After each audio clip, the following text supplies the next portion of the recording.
And the floor is, the mic is yours, Mr. Femi Boyede, for your opening presentations. Thank you very much, Sheyi.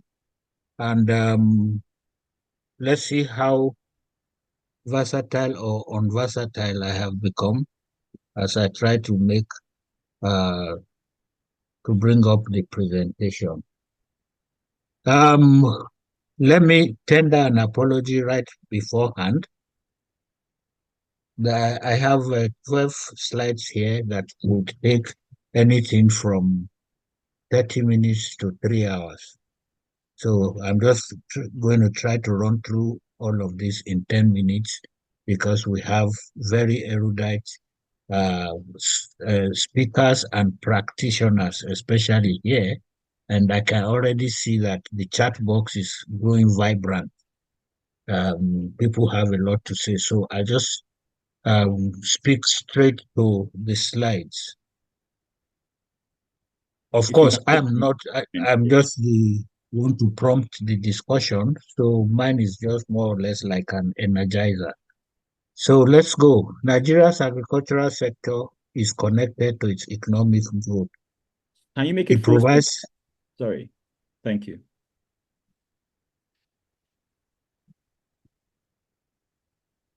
Okay. So Nigeria's agricultural sector is connected to its economic growth. It provides employment, contributes to GDP, ensures food security, and improves the value of the naira to dollar exchange. There is no gainsaying that fact. Outside crude oil, once we are now looking, although crude oil accounts for over 80%, probably 92% of Nigeria's foreign exchange earnings and contributes more than 70% of GDP. Once you come to the other side, until recently, agricultural sector was the natural second to oil, and of course, accounted before the advent of oil. Nigeria was an agri-led economy. So, with Nigeria's population expected to surpass 400 million by 2050, increasing agricultural productivity is essential to ensure food security, national growth, and improved finances. Consumers' buying power and access to nutritious food is currently strained, and export is threatened due to rising inflation and socio-economic challenges. So this presentation looks at the export potentials and then the desirability or not. That's actually the focus of today's session. People say ban export of agricultural products, especially foods, in order to ensure availability locally. About 48 hours ago, I'm sure a lot of you read, government threw open the borders. So zero import duty importation of foods just to ensure food sustainability. So if you put this side by side with the vast opportunities in export that agri holds for Nigeria, what are we really promoting? Do we want to, as Yorubas would say, I don't know how to translate that directly, we want to eat with 10 fingers in our mouth, want to produce and pack everything, put in our mouth so that our tummies can be full. What happens after that? How will that impact on our very aggressive drive for more foreign exchange and for a stronger naira to dollar value? So it's actually the food export ban or encourage export to get foreign exchange. There's no doubt that the success of Nigeria's agricultural sector export will definitely improve our financial status as a country.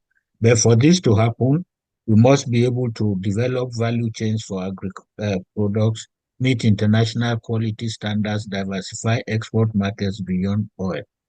To increase agricultural production capacity, policy pathway should be clear. It definitely is not that right now.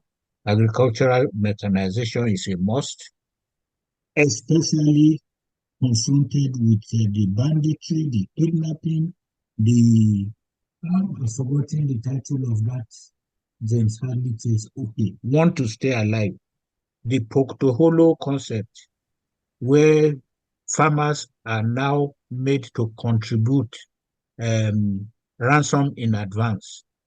If you want to plant, you want to have be the one that harvested what you planted, you have to pay some kind of security fee to the people who are around you and making life so difficult. So that brings up also the question of affordability. So the fact that we now say if we said no more export of foods, does that make what is available locally affordable by the citizen? I gave an illustration of how I bought 10 tubers of yam in Giri in Abuja just 2 Saturdays ago for 45,000 naira. Yam is supposed to be a basic food for, well, I'm from Ekiti State, my wife is from Benue State. So we are supposed to be a yam eating family. So if we spend 45,000 of our 70,000 basic minimum wage buying 10 tubers of yam that will last for a family of six, probably last 5 days, what happens? And if yam is a staple food, which it is in some parts of Nigeria, how many people are now beginning to afford to eat yam?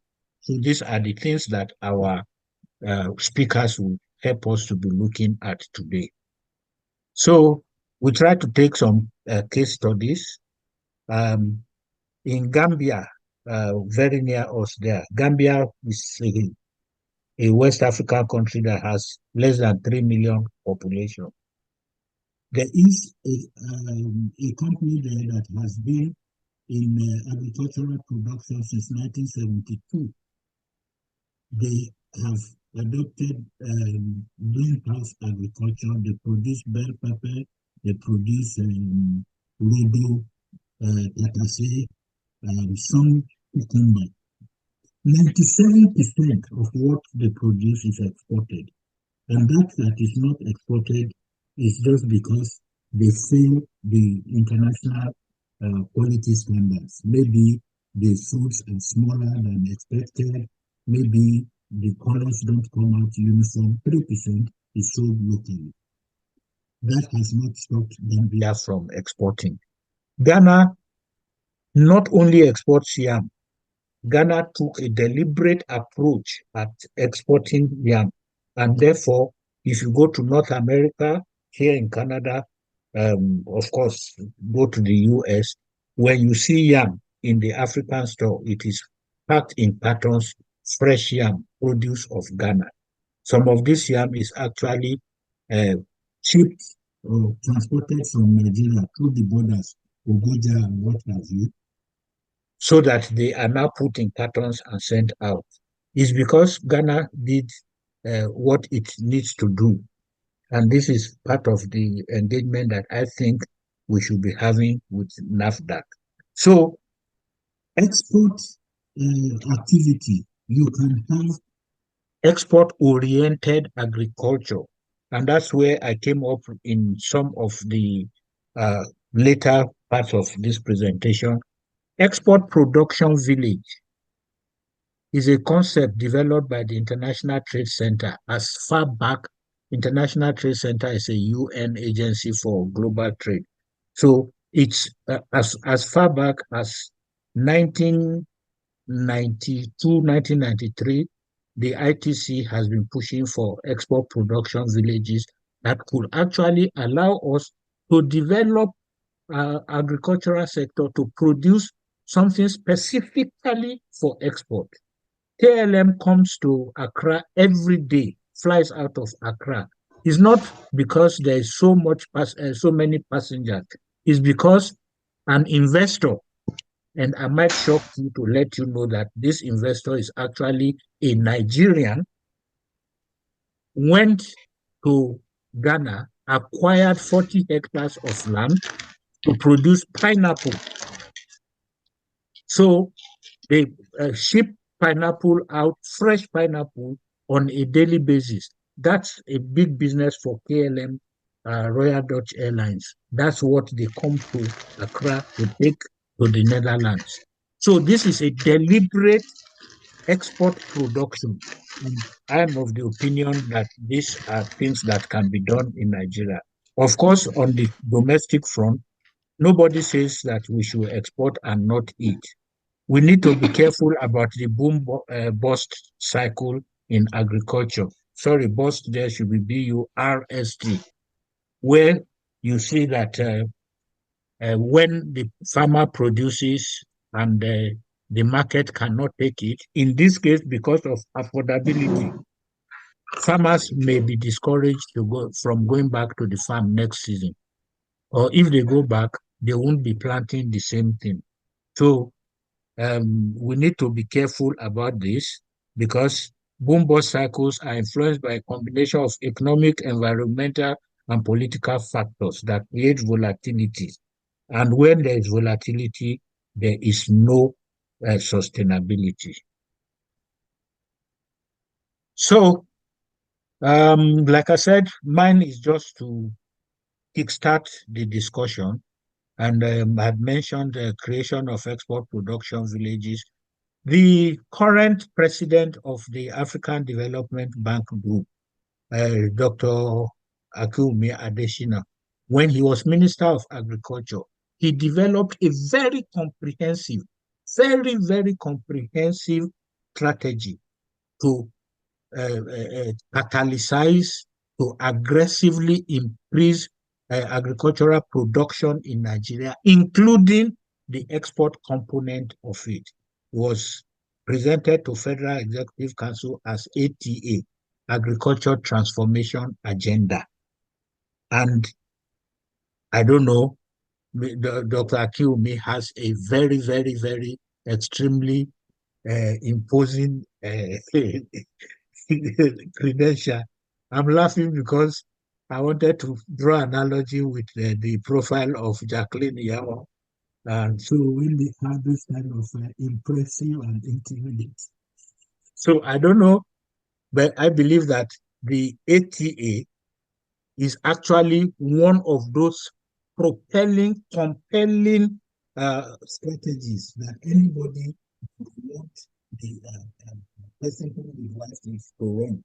And that has played, accounted for a great number of marks in the interview that got our own dear Dr. Adesina to AFDB. Agricultural Transformation Agenda is not the first time. There was the Operation Feed the Nation. There was the Green Revolution. There was Back to Land. What has happened to all of these things? I think that we need to go. So let's revisit them. Let's aggressively promote Back to Land. And on this note, I want to just leave the stage so that our speakers can look at the topic from their different experiences, perspectives, and lenses. I thank you all very much for your attention.